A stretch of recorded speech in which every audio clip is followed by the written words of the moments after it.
Welcome to ZBook's Successful Authors Podcast. And with me, I have a guy that I tried to interview about 2 years ago. He wasn't a doctor yet. This is the man who killed Medium. He got 300,000 subscribers in maybe over a year. We'll talk about that. And he's the author of a new book, Personality Isn't Permanent. Right on. His name is now Dr. Benjamin Hardy. Hi, Ben. How the heck are you doing? I'm just happy to be with you, man. I feel like I'm hanging out in Germany right now. I'm just yeah. It's just a total pleasure to be with you, man. I'm with you in Germany at this moment. So it's cool, huh? The modern age, man. Internet, technology. I got a big American flag, but we are in northern Germany. We're having summer-like weather. And what about you? Where are you? Orlando, Florida. Let me look out the window real quick. It's been rainy the last 2 days, and it's rainy today, but it's, overall it's good weather here. It's hot, it's like 75, 80, often 85, 90. So it's good. That's much better than here. But anyways, like I said, it's exceptional right now. And I wanted to ask you one thing, a tongue-in-cheek question. Just 2 years ago, you were in Jeff Goins' whatever group, and I asked you for an interview, and you never answered my email. I'm sorry. So were you at his event? No. I'm in Germany. I was on with his online seminars and stuff. One of my favorite guys and authors. And isn't he from Tennessee or something? Yeah, he's from Nashville. Yeah. And I don't know. I have an affinity for the East Coast and Southern and stuff like that. And anyway. Before we get into the nitty gritty. So I never actually answered your email? Yeah, no, you. I don't know if I sent it straight to you. It was over 2 years ago. I'm sorry. Apology accepted. Forgive the former version of Benjamin Hardy who dropped that ball. That's a good point. Well, let's get into that. Because your new book, hey, thanks for the new book. I'm really stoked because personality test is something that I've been into for a long time, or out of for a long time. I actually have a psychology page on Facebook. It's not bad. And so we can get really deep into that. And your new book, Personality Isn't Permanent, is about a lot about this. But one of the things that really got me right in the introduction, you said you had a story about how you almost didn't get married because of a personality test that was based on colors. And we just had to do that at work. I've got a day job, and it just pissed me off. So can you tell us about that experience? Yeah, and I'd love to hear why it pissed you off. You want me to go first? Yeah. You tell me why you're so upset about this. Because it's bullshit. So you go through this big questionnaire, which you're supposed to answer honestly, which they don't know if you answer honestly. I was trying to game the system the whole time because this is like my 500th personality test. So I said, okay, I'm just going to answer all questions totally 10 or 0. Yeah. And I tried to game the system, and then they came up with this personality for me, and I think I was yellow. And then I said to my boss and everybody, I said, hey, look, man, personality tests, they have nothing to do with the person. Actually, it's more like how he answers the questions. And then you get this schemata of, for example, Kiersey has 16 different types. And what happens is you're taking you out of the equation. You are now looking at the person's paragraph that might not have to do with him instead of talking to the person. And it doesn't tell you anything about anything really. It's like astrology. And it's just fun stuff. And so what happened? Exactly that. And, oh, you're yellow and I'm red. And all the girls said, ha, ha, ha. It's like, what is this? A stupid magazine about the king and queen in Sweden or what, Anyways. I love it. I mean, what you're saying is so true. When I was getting my PhD in organizational psychology, one of the things that shocked me, not really shocked, I just hadn't really thought about it as deeply because I hadn't been through as many personality tests as you is. So I'd obviously taken the test, and I'll tell the story about how I almost didn't get married because of that same test. But one of the big things over and over that my professors stressed is that those types of tests are not good science. They're not valid. They're not reliable. They don't actually study personality. And they don't reliably provide you the same answers. Like if a test is a good test, it has to be reliable. So like if you step on a scale, I'm talking about for your weight, and you get different scores, radically different scores every time you step on the scale, it's not a good scale. And so tests have to be good. in order for them to be good science. And so my professors told me over and over, these types of tests, just ignore them. They're pseudoscience. But people take them really seriously because they give you a sense of identity. You can say, I'm a blue, I'm a yellow, I'm a red, I'm an INTJ. You really adopt that identity, and then it becomes a fixed mindset. But I'll kind of tell you my an initial story before I learned all that. This was back in 2012 when I was getting ready to, I was dating my wife and hoping to marry her. But anyways, we took that same test. We took the color code, and basically the score that I got really concerned her family and made them think that this guy probably isn't someone her daughter should marry. And I'll tell you why. So basically the color code breaks people up into 4 different categories. You've got your reds, which are your type A, go, go, go, power driven people. You've got your blues, who are people driven, they're heart centered, relationship based. You've got whites that are aloof and kind of, just thoughtful people. And then you've got your yellows that are life of the party, total extroverts. So that's basically the 4 types of people that test breaks people up. If you're, that's the only types of people that exist according to the test. But anyways, Lauren's family really saw themselves as reds. They're very much go-getters, very type A, and Lauren would be considered a red in that test. Although I don't know if that would be the actual case now. But anyway, she was a red, and she had been in a former marriage. She had been married. She got married when she was 19 and was in a heavily abusive marriage. The guy was just a total jerk, and he was a red. And so all of the abuse over 3 years kind of, all of the abuse over 3 years kind of destroyed her personality. And so when she got out of the relationship, she traveled the world for about a year, went and served a church mission. And then I ended up being the first person she seriously dated after that episode. And so when her parents found out that I was a white, they were really worried because they're like, okay, I get what Lauren's doing. She was in a marriage before and she was totally manipulated and heavily controlled. And so now she's dating some white who's some passive pushover so that she can be the one controlling the situation because she doesn't want to be back in that situation again. So they were really worried because they're like, Lauren, just because of what happened in the past doesn't mean you should marry some pushover. Like, you shouldn't marry a white because of fear.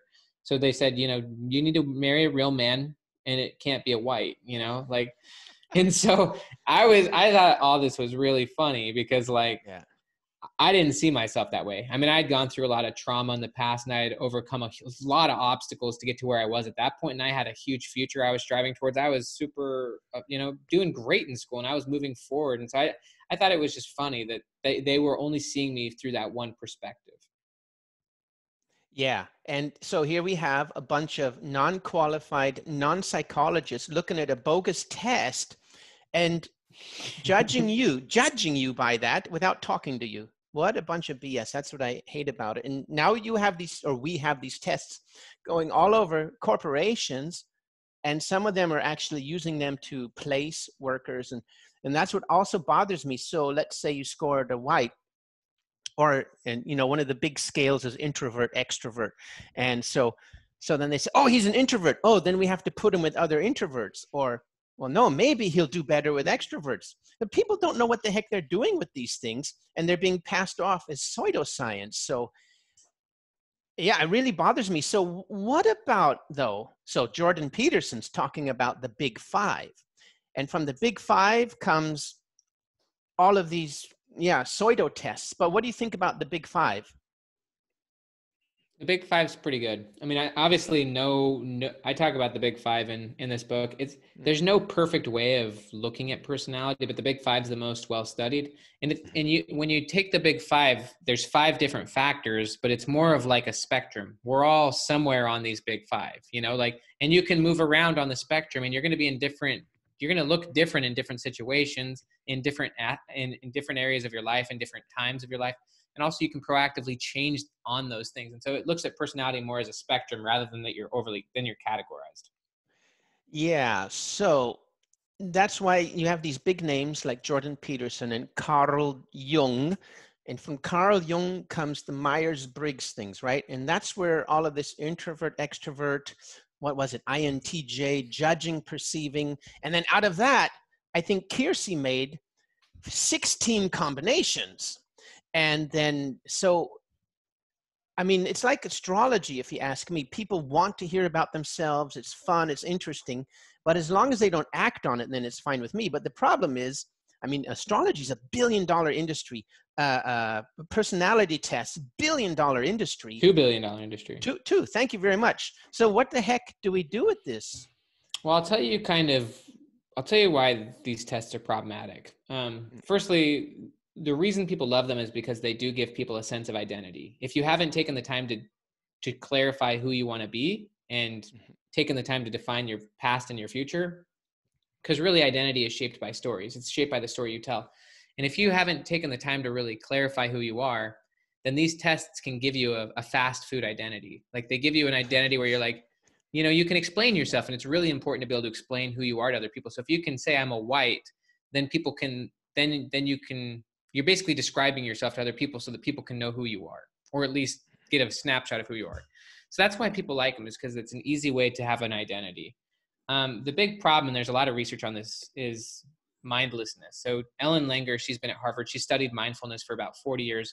And she's found over and over that people who overly assume a label, they become very mindless to all of the times when the label is not true. So if someone thinks that they're depressed, they think that they're always depressed, even though it's not actually true. Throughout the day, there's going to be many episodes where they're actually happy, but they don't pay attention to those because you see the world through the filter of your identity.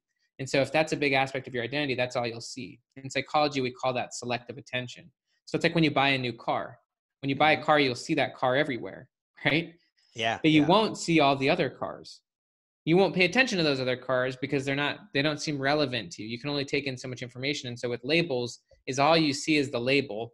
And then what you end up doing, because you've owned it as a part of your identity, is you try to confirm it. You try to confirm your bias, and you become very non-flexible to any situation that's outside the label. And so your whole goal is to confirm the label and to prove that this is your identity, and you become overly committed to it. And where the research is now in personality and identity is there's a few big important ideas. One is that your current self is not the same as your former self. Like, I'll just use you as an example. Do you think you're the exact same person you were 10 years ago? Oh, no. Definitely not. Well, what's funny about that is that everyone says that. And so if you're not the same person you were 10 years ago, you wouldn't have gotten the same score on any of those tests 10 years ago. In fact, what the research shows nowadays is that, for example, there's one study where one group of participants took the same personality test twice. They took the same test once, and then like a week later they took it, and there was the same test administrator. And in that situation, the people got a pretty similar score. It was only a week later. The other group took the same personality test, same time frame, about a week. But the only difference was that there was two separate test administrators giving them the test. And in that situation, the scores were completely non-correlated. And so this just shows that small situational factors can lead to big changes in how you answer these tests. But not only kind of going back to the idea that you're not the same person you were 10 years ago, you're also not going to be the same person in 10 years from now. Like in 10 years from now, your future self is going to be a different person. They're going to be in a new situation, have different perspectives, probably different goals, different priorities. And so if your future self is a different person, and Hal Hershfield, he's at UCLA, he talks about how it's really good for decision-making to have a future self. If you have a future self concept, the person you want to be and the person you aspire to be, you can then make better decisions here and now. And in fact, it's actually impossible to make high quality decisions today if you don't know who you want to be in the future. So how does this work? Well, let me explain this. Think about it. Yeah. Well, first off, what the main point I'm trying to get here is this. If your future self is going to be different, then you shouldn't overly define your current self. Because if you're overly defining your current self, then what you've done is you've limited your future self. You assume if you've overly defined yourself that you're always going to be this way. Mm-hmm. And the truth is that your future self not only is going to be different, but they can be different. But you have to take the time to define your future self. So what do you want to know? Yeah. Okay. So how would you do this? You said about making a decision, like in the decision-making process. Well, so put it this way. If you don't know who you want to be in the future, does it really matter what you do today?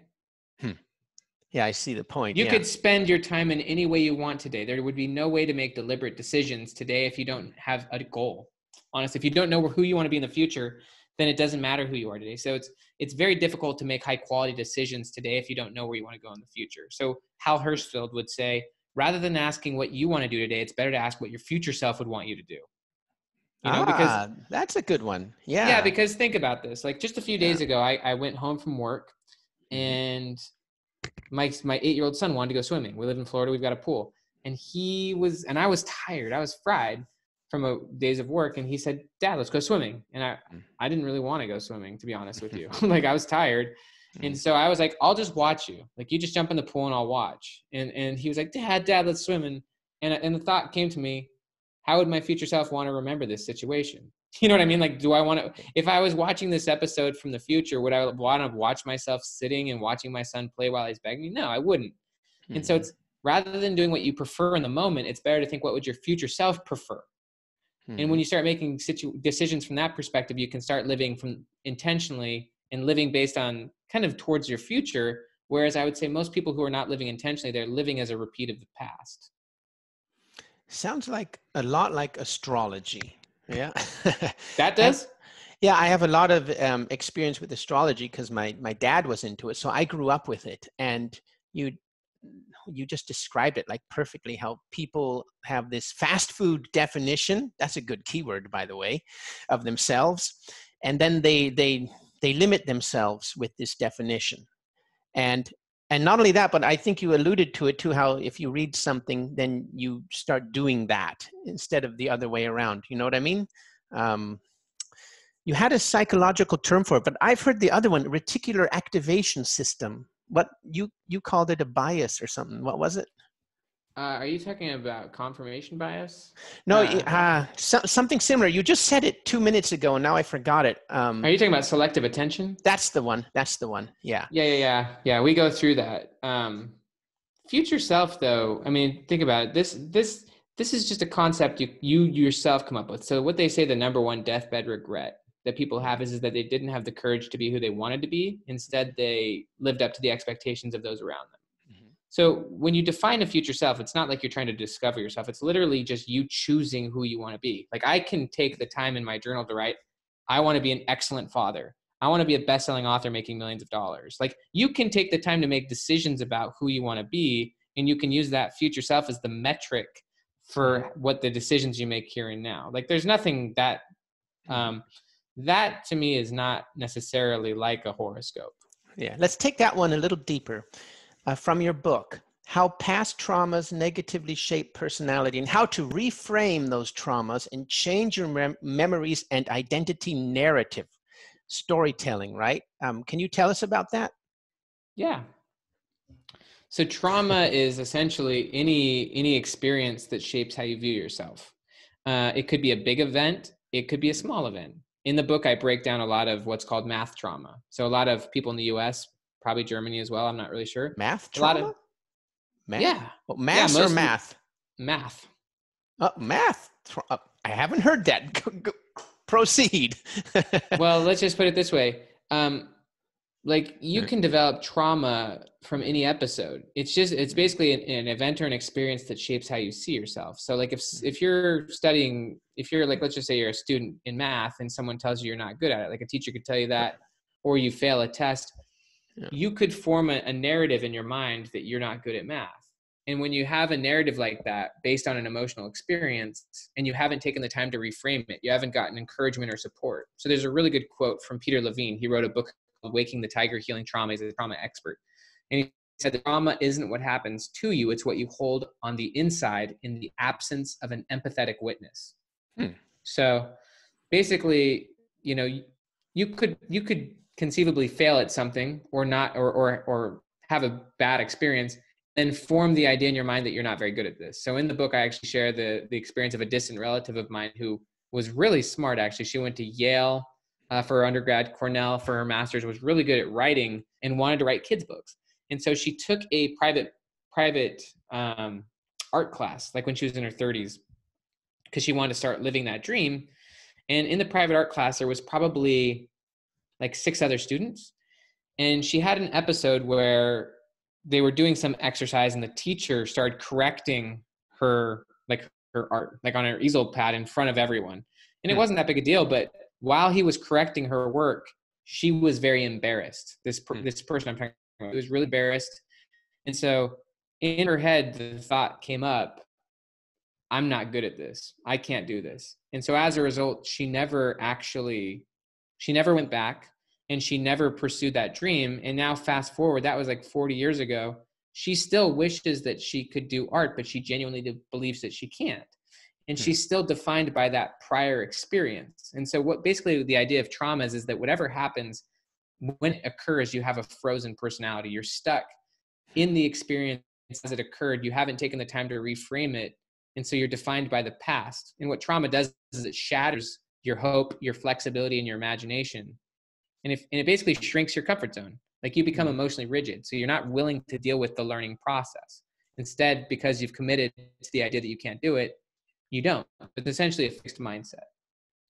Interesting. Yeah. I like what you said there. You're frozen.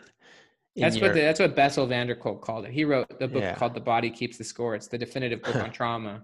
And he says basically trauma freezes your personality. Because you're never supposed to stop developing. You know? Yeah. Your personality develops as you become more and more emotionally mature. But if you've defined yourself by prior traumas, then you haven't developed emotionally. You could still be emotionally like age 12, and you could be chronologically like in your 30s, 40s, or 50s. Wow. Yeah, that's interesting. That's pretty hardcore. That's why people should buy your book, right? Well, there's in this book, there's about 150 journal prompts for reframing trauma. I mean, think about it. Memory is really all about meaning, you know? So think about it. This lady who had that experience, she created the meaning of that experience that she's not good at. That was the meaning she took out of that experience. She didn't have to create that meaning, and she could have reframed that meaning if she would have gotten help talking about it with someone else, or if she was really committed to her goals, she could have, so the past is really about meaning. It's not objective. None of us see the past from an objective perspective. It's just like when you read World War II texts, right? Like from an American perspective, it's one way. From the German perspective, it's one way. It's all a perspective. And so if you're viewing it from the same perspective as the time the event occurred, then that means you're not viewing it from a more mature perspective. Like as an example, my parents got divorced when I was 11. My father became an extreme drug addict. Of course, at age 11, I'm shaping meaning and I'm shaping ideas about who I am and what the world's like when I'm an 11-year-old kid watching this happen. The 32-year-old version of me doesn't need to see the world or see even those events the same way the 11-year-old version did. And I shouldn't see the events the same way. I should be able to shape different meaning from my former experiences than my 11-year-old self did, right? Yeah. And so the idea is just reframing and choosing how you want to see the past and shaping the narrative that way versus continuing to be defined the same way by an event that could have happened years ago. So you touched on it a minute ago. Is journaling part of the process? And I didn't get to that part in your book yet with the prompts. Journaling is a very big part of the process. Yes. Tell us your process. Well, a lot of it's about, first off with trauma, one of the reasons why it doesn't evolve or doesn't get reframed is because you avoid thinking about it. Or maybe you keep thinking about it the same way. So one of the things that journaling does is it allows you to get it out of yourself and on paper so that you can actually see it and begin to start to transform it. I mean, once it's out of you and you can see it, you can start to reshape it. Just like when you've talked to other people, like once it's out and you can start to think about it differently and hear yourself saying it, you can start to maybe question it. And so journaling is just a really great way and it's a safe environment. Usually it's by yourself. You can throw away the journal or burn it if you want, or just whatever you want to do with it. But just writing about your experiences is great, but then using it as a tool for asking yourself different questions. For example, maybe like, how would someone else see this? Or like, what is the benefits that have occurred from this? Why will my life be different because of this? How would my future self see this? You can start to choose different angles on how you want to see these former experiences. So you can start to shape the meaning, but you can also use your journal obviously as a tool for goal setting, framing out your future self as an example. So there's a lot of amazing ways that I would challenge people to use their journal on a daily basis. I think that journaling, even for like 5 to 15 minutes, is a really good tool for decision-making, for clarity, for meditation. It's just a great tool for getting clear. Do you journal at night or in the morning? I personally prefer journaling in the morning, but I think that there's benefits either way. Your brain's a little bit different in different situations. In the morning, I think you could be a little bit more creative. In the evening, I think you're a little bit more analytical. Yeah, I've tried several different methods and haven't really found one that I really like. I've heard of morning pages and then, or what write down what's story worthy. I make a happiness journal, and that one works really well. If you get your family to do it with you, it works really well. That sounds awesome. Yeah, the end of the day, what made you happy? That's all, you know. But I you think have that's how great. many? That's a great way to frame the day. Yeah. But the trick is you got to get your family to do it with you. So, but that's what most people don't think about journals. I think getting the family involved is great. I mean, see, what you're proactively doing with that strategy is choosing how you'll remember and frame the day. Yeah, exactly. You're saying, how about we remember today in a good way? What are 3 things that are great that made us happy? Yeah. Then you've coded the day as a great day rather than not proactively coded it at all. Yeah, exactly. And so how many prompts do you have in your book? Probably about 150 questions. Nice. Yeah, there's a lot of different things throughout the book as far as like I'll show you an example. So in the book you'll see, like, you see where the gray box is? Yep. Yeah, so there's just different sections where you can just go through different questions. Here's like a big one on future self, as far as just sketching out what you're, cool. Who do you want to be in 3 years from now? How much money are you making? Who are your friends, etc. Like, I mean, there's a lot of different ones. When was the last time you did something for the first time? Obviously, personality becomes increasingly stable for people if they stop doing new things. When was the last time you did something unpredictable? When was the last time you put yourself in a new situation or a new role? Are the clothes in your closet the same ones that you've been wearing for the last 5 years? Stuff like that. There's just a lot of good questions throughout the book. Yeah. Cool. Yeah. I mean, I respect your time. I could talk to you for 2 hours, but I could go, you want to go for another 10? 10 hours? No. Yeah, let's go for another 5 hours, actually. No, that's why I'm looking through my questions. I got like 2 or 3 that I have to ask you. Let's do it. Okay. So one of my favorite quotes from your book is, I came to grasp just how finite life is and how coddled many are from the realities of the world. Why did that stick out to you personally? It was the coddling and the fake news going on nowadays. And well, I'm kind of older. And so I'm just, I grew up, my dad is German and my mother is American. And I grew up and we never voted Democrat or Republican. We were always like looking at the third way, and we were always questioning authority. And so when I look at people nowadays and they're totally, one side or the other, and it's like, man, you guys both believe you're BS, and it's both BS. Yeah. And so I had a different viewpoint from the very beginning. And I thought that everybody would wake up in 2016 where the media has been blatantly lying to people. And now people choose to believe the people that have been lying to them. And they're not waking up. And hey, wait a minute, guys. Wasn't 2016 a massive wake-up call? But no, I guess not. And so that's why that stuck out to me. Well, one thing that's really interesting about this section, there's a section in the book where I talk about how a lot of people think that personality is your true and authentic self. And so as a result, you should only do things that are comfortable or easy for you, and that you should avoid things that are unnatural to you. And so there's a lot of people in America, a lot of teenagers in America now who are boycotting the idea of doing in-class oral presentations because it's something that's too hard, or it's uncomfortable, or it's scary, or it's awkward. And so, people are becoming increasingly non-flexible in what they're willing to do. They're overly, they're demanding that they have everything catered to what's easy to them or what they see to be their natural strengths. They're not willing to put themselves in new and difficult situations, which would obviously help them build more confidence and capability and flexibility. Instead, they're overly defining what they can do based on where they feel right now. So there's no goals. There's no, I mean, there's a lot of non-flexibility and a lot of coddling that's happening in the world today. I mean, for myself, like, this is why I think future self is so important, is it's the idea that your current self has preferences and priorities. Your former self did as well, that are now different from who you are today, but your future self is going to have different preferences and priorities than you have today. And so, like, when my wife and I, because during my first year of my PhD program, we became foster parents of 3 kids. Just straight up, we had 0 kids, and we went from 0 to 3, and boom. And these 3 kids came from a pretty rough background. I mean, there was a lot of crazy behavioral and emotional issues that we had to deal with. And just to be honest with you, for the first probably year, I didn't necessarily want to deal with it. Like, it was my wife's desire. It was our shared decision.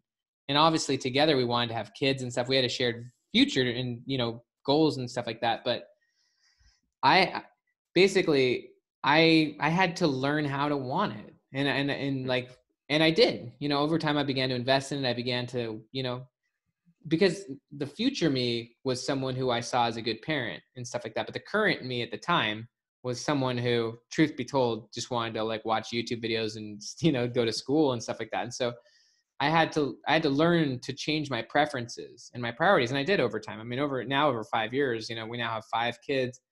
I don't see the world the same way I did 5 years ago. You know, my goals are different. My situation's different, you know, and it was not easy. You know, if I would, you know, it was very unnatural, very difficult for me. But I obviously, if you can imagine going through the process for 3 years of fostering and then fighting the court and system, I mean, this stuff changes your views, and it makes you more adaptive, more flexible.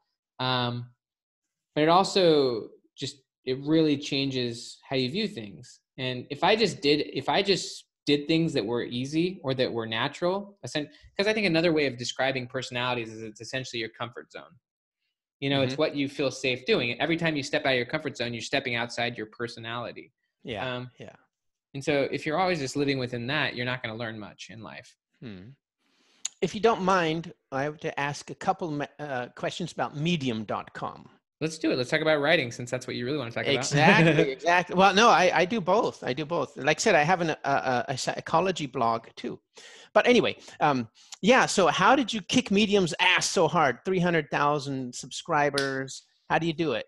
I actually had over 800,000 people opt into my blog over about 3.5, 4 years. Wow. And when you were Jeff Godin's webinar, you only had 100,000. Well, I don't have 800,000 emails now. I'm saying I've had over the years 800,000 people opt in. You know, more than half of those have opted out over the years. But it was a crazy journey. The website's not as valuable as it used to be. You can't really game it anymore. They very much control the environment now, and they really regulate it, and they don't let you do any marketing on the platform anymore. For a long time, I would, you know, and you already kind of know this, sounds like because you were listening to the comments, but like at the end of my articles, I'd send people to a landing page, give them a free giveaway and get emails. You can't do stuff like that on Medium anymore. No, like they don't want you to do stuff like that on Medium. They will pay people per click. So you can, you know, the top maybe 20 writers on Medium, I think, are making about $10,000 a month, you know, on clicks, but they're not getting any emails. And so they're essentially just, you know, employees to Medium, essentially. They can feel cool about themselves because they're making a living as a writer, but they're not going to build a career that way. They're not going to be able to get a book contract that way. Yeah. And so from my perspective, it's important to write on platforms, whether it's your own platform or other platforms, where you can still send people to a landing page and get email subscribers, because email subscribers are still the name of the game as far as selling courses or just getting book contracts, having a relationship with people. So, but yeah, how I did it, just to break it down really simply, I had a future self. In 2015, that's when I started writing online, and I did it. I'm very big on the goal shapes the process.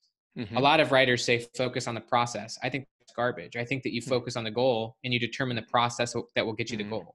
In psychology, we call that deliberate practice. And the only way to deliberately practice is if you have a clear future self.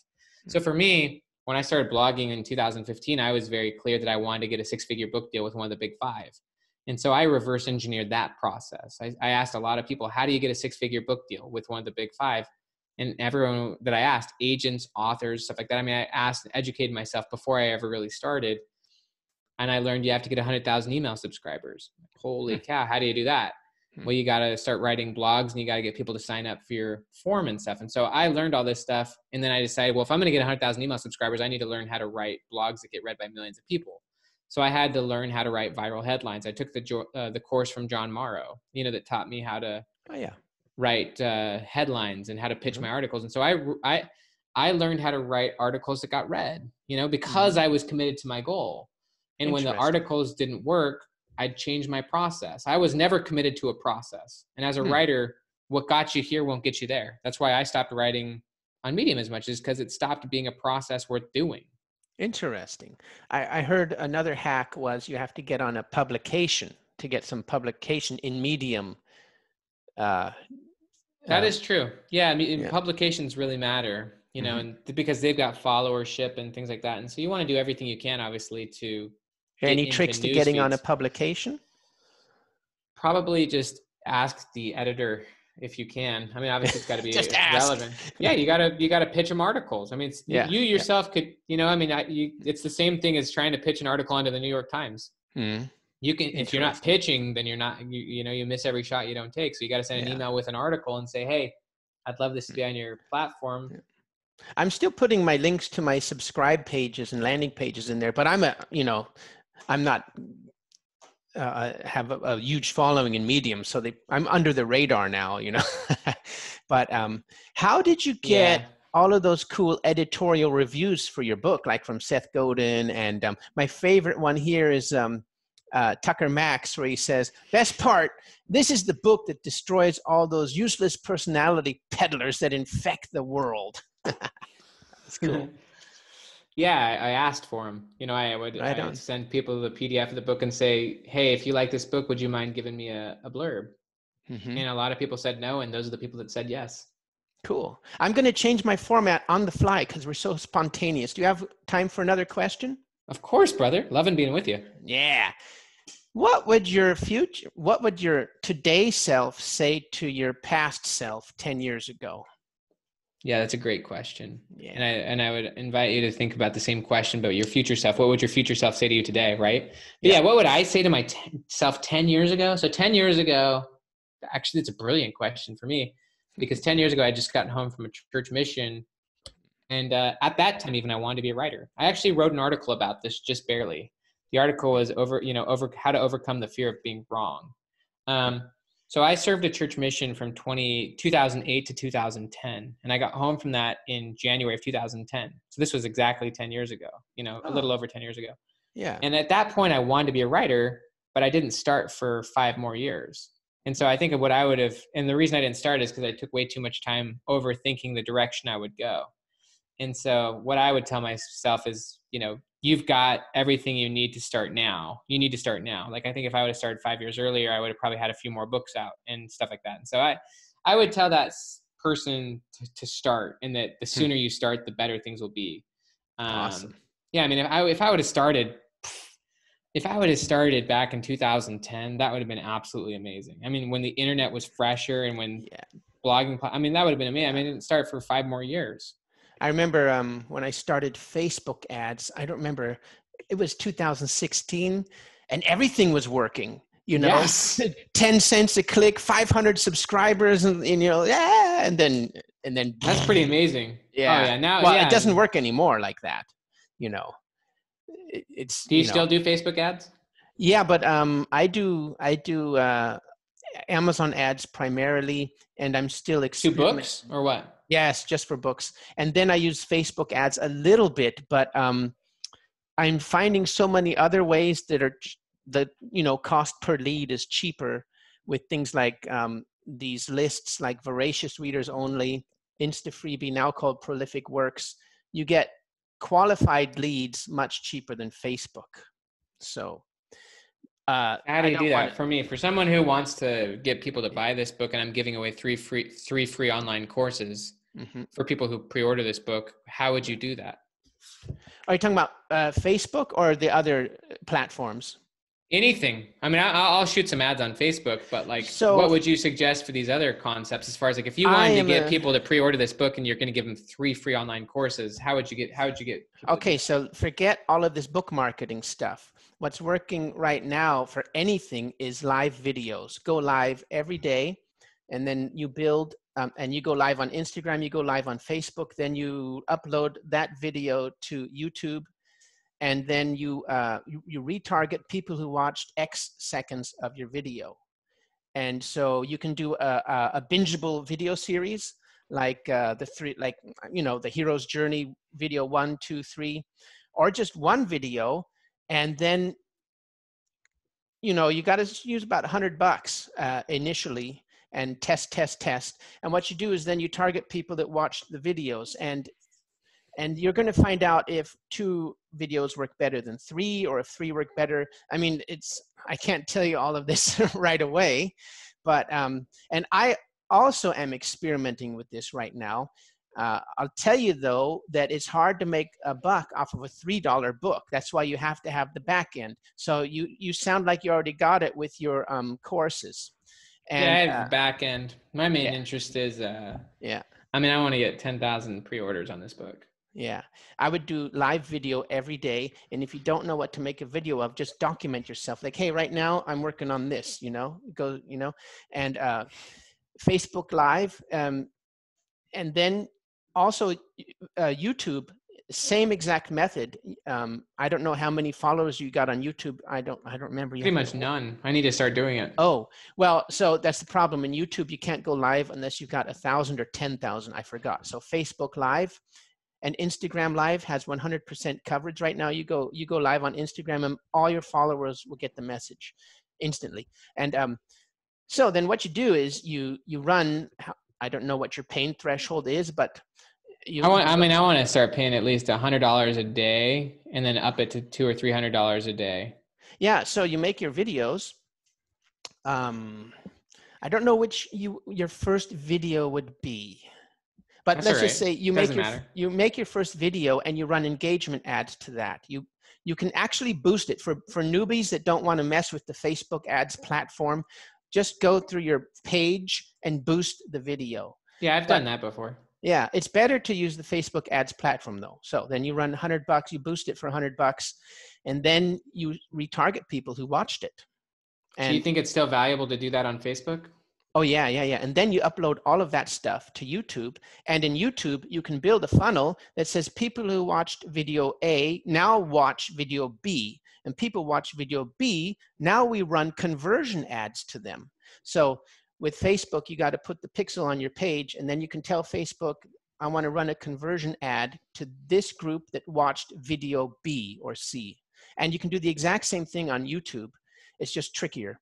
And so what you can do is you build like the Jeff Walker launch. The first video is the I don't remember. The second video is the journey. The third video is I've watched a lot of Jeff's stuff. Yeah, and so you build your 3-video bingeable series, and the main thing is you boost the first one with a bunch of money, and then you retarget the people who watched it.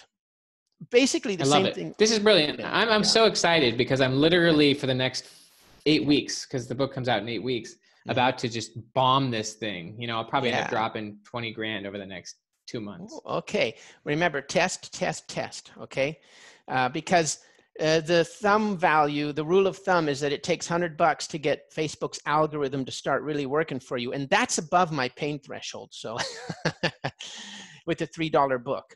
Anyway, back to you, my friend. I didn't want to make this a marketing showdown or something. I think it's awesome. I think your people will love it. Yeah. But video is really hot right now because YouTube and Facebook are in a video war. So the clicks and the cost per view are just rock bottom right now. It was like Facebook in 2015 and 16. You could get CPC bids going for under 5 cents and 100 email subscribers in a minute. It was ridiculous. I'm going to do a ton of videos, man. Yeah. I'm going to go wild on this and run ads to them and then retarget those fools. Yeah. And don't forget YouTube, because they stay in YouTube. They stay in YouTube as an asset. See, that's why YouTube's better than Facebook. But okay, that's just a little thing. And you're a good man, you know that. Thank you very much. I'm a big Frank Kern fan.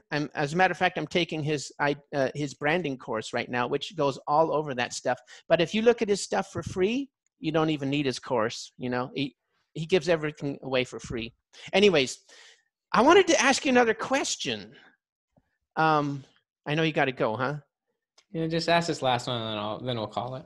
Okay. What was a book that changed your life? Whew. I mean, at different stages, different books. Obviously, like way back in the day, I read Spiritual Roots of Human Relations by Stephen Covey. Essentially, that's kind of what became 7 Habits of Highly Effective People. That was back in the day. What else has really impacted me? The Body Keeps the Score. That's the book that led me to writing Personality Isn't Permanent. Mm-hmm. I read so many books these days. I just barely read a book about Abraham Lincoln's depression, all about his depression. It was called Lincoln's Melancholy. Great book. But how did they go about that? How do they know about him so long after the fact? How can you write There's so much written about him, and he's got letters and stuff. I mean, he was a very depressed person. He looked like it in the photos too. Yeah, that Yeah, I had but seen. but they looked at depression differently back then. Like he wasn't. It was not this thing that you overly categorize. I mean, he was a healthy person who was also had depression every once in a while. I mean, Yeah. they didn't make it such a big deal as they do now. Ben, before I let you go, our call to action, where do you want people to go? BenjaminHardy.com. So if you pre-order the book or just buy the book whenever you're seeing this, Personality Isn't Permanent, and then go to BenjaminHardy.com. I will give you 3 free online courses. You'll get a deeper dive course into the book. You'll get a journaling course, which I've sold 10,000 copies of, which will teach you all about how to journal, where to journal. I also have a Genius blogging course, which I've sold for over $1,000. It's a 6-hour live recording of when I taught a lot of the top marketers in the world all of my strategies for getting 100 million blog views, how I got my book proposal. I actually give in that course the book proposal that became this book. So usually people don't give away book proposals, but I give away my book proposal for this book, explain to you how to write book proposals if you want one, or explain how to get onto big platforms. So I give away a bunch of free stuff for people who buy Personality Isn't Permanent. That's awesome. Thank you. We didn't get to that book. It was on the list, but maybe in another interview. If you ever want to talk again, I'd love to, man. You're fun. Yeah, thank you very much. What was it? BenjaminHardy.com? Yes, sir. Awesome. All right. Thank you very much. And I look forward to seeing you at the top.